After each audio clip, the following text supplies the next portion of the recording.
Hello guys, today I want to introduce our newly released palm vein scanner for access control Linux device. Okay, let me show you first. As you can see, it's only 2.8 inch and with weekend RJ45 and RS232 interface for various connection with your site. Okay, then next, let's Daniel show how to demo this Linux device for you, connecting with our ready software with palm vein scanner part. Okay, and you can see it's with ready system here. The first is identity, second register and manager, and Wi-Fi server and a lot of stuff. And we will also provide SDK for your app integration.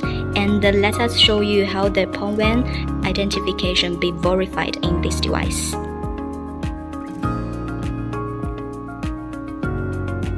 Yes, verified. Yeah, it's as you can see, the distance of palm vein recognized is within 5 centimeters to 15 centimeters, very fast and long distance.